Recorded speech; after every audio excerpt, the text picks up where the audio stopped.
जय भीम, नमो बुद्धाय। साथियों, आज मैं विश्व के महानतम विद्वान व महापुरुष डॉक्टर बाबा साहब अम्बेडकर के संबंध में चर्चा करने जा रहा हूँ।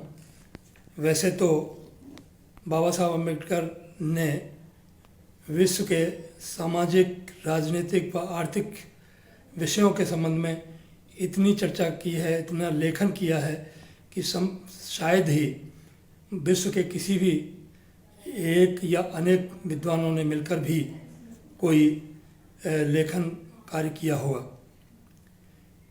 लेकिन इन सब की चर्चा करने के लिए तो महीनों का समय भी कम पड़ जाएगा। आज मैं डॉक्टर बाबा साहब अम्बेडकर के द्वारा किए गए एक महान कार्य का जिक्र या चर्चा करना उचित समझता हूँ, जिसका विषय है डॉक्टर बाबा साहब अम्बेडकर प्रजातांत्रिक, संवैधानिक व प्रबुद्ध भारत राष्ट्र के निर्माता थे। हम सभी जानते हैं कि यह देश हजारों वर्षों से अधर्म शास्त्रों, जिनको लोग धर्मशास्त्र कहते हैं, के आधार पर वर्ण व हजारों जातियों के टुकड़ों में बांटकर समाज के करीब 85% लोगों पर ऊंच नीच की व्यवस्था बनाकर, भेदभाव, अन्याय व अत्याचार का शिकार बनाकर कुत्ते बिल्लियों से बदतर स्थिति में रखा। देश की सारी संपदा व शासन प्रशासन पर 15% लोगों का कब्जा रहा। बाबा साहब ने अपनी अहिंसक क्रांति के द्वारा अकेले ने कड़े विरोधों के बावजूद 3500 वर्ष पुरानी बहुमुखी गुलामी की जड़ें 35 साल में ही खोखली कर दी थी व भारत में लोकतंत्र की स्थापना कर संविधान के द्वारा प्रबुद्ध राष्ट्र बना दिया। ये दुनिया की अकेली अनोखी घटना है। बाबा साहब के द्वारा देश के लोकतंत्र स्थापित करने के प्रयासों का संक्षेप में वर्णन करना प्रासंगिक होगा। जैसा कि आगे विश्लेषण से स्पष्ट होगा कि प्रजातंत्र एक राजनीतिक शासन की व्यवस्था मात्र नहीं है, बल्कि राष्ट्र और प्रजातंत्र के लिए देश के लोगों के लिए समानता, स्वतंत्रता, भाईचारे व न्याय का वातावरण होना आवश्यक है। बाबा साहब ने देश के बहुसंख्यक, अधिकार विहीन व शोषितों के लिए 1919 से लेकर 1956 तक निरंतर संघर्ष किया, जो संक्षेप में निम्न प्रकार है। 1919 में साउथ ब्यूरो कमीशन के समक्ष साक्ष्य दिया, जिसमें उन्होंने अछूतों के लिए पृथक निर्वाचन की मांग की थी, जिसके कारण MC राजा को मद्रास प्रेसिडेंसी में सर्वप्रथम 1923 से 1924 तक मेंबर पार्लियामेंट नियुक्त किया गया था। नंबर 2, 1927 में महाड़ सत्याग्रह किया।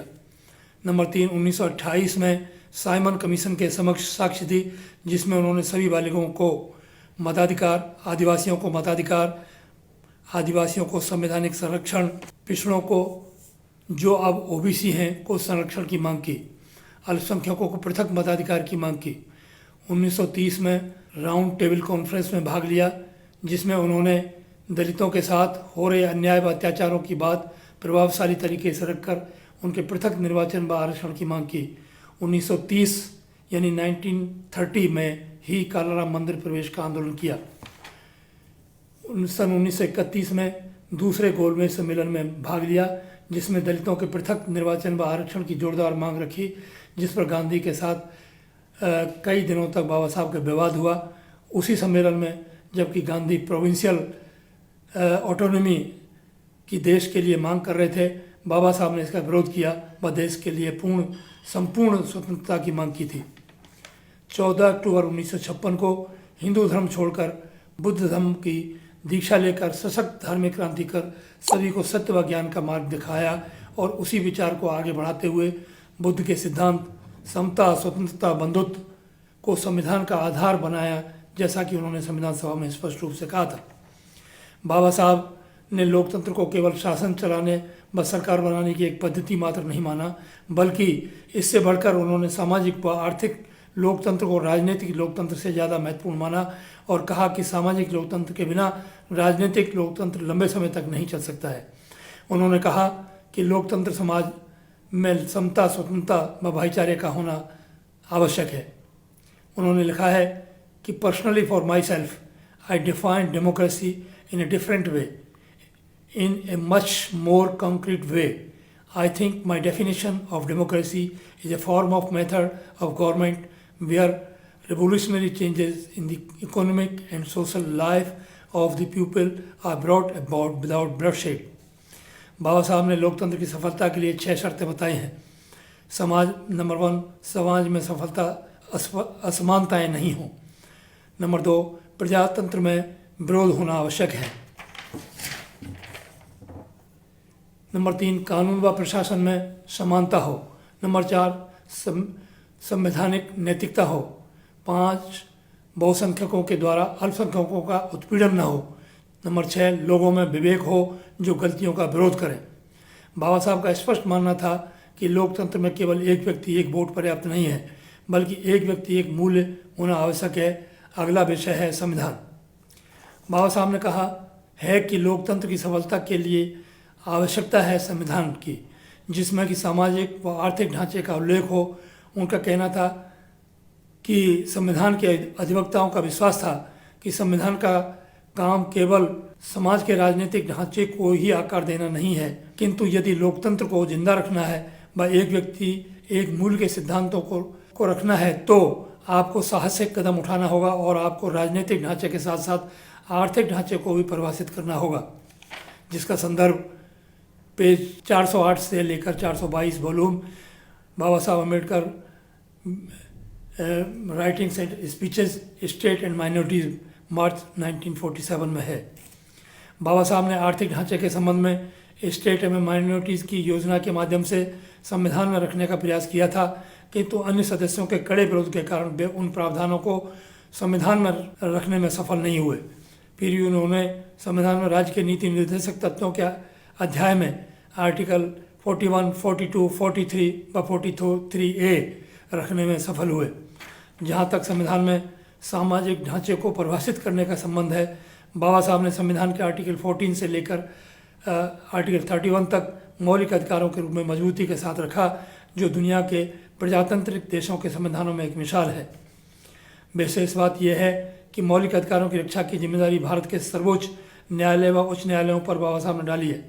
ये बात अलग है कि देश में लोगों के मौलिक अधिकार कितने सुरक्षित हैं, ये आज बहुत बड़ा प्रश्न बना हुआ है। बाबा साहब ने सफलता के लिए 25-26 नवंबर 1949 को 2 मुख्य बातें कही थी। किसी देश का संविधान कितना भी अच्छा क्यों ना हो, यदि संविधान को लागू करने वाले लोग ईमानदार नहीं हैं तो अच्छा संविधान भी बेकार साबित हो जाएगा।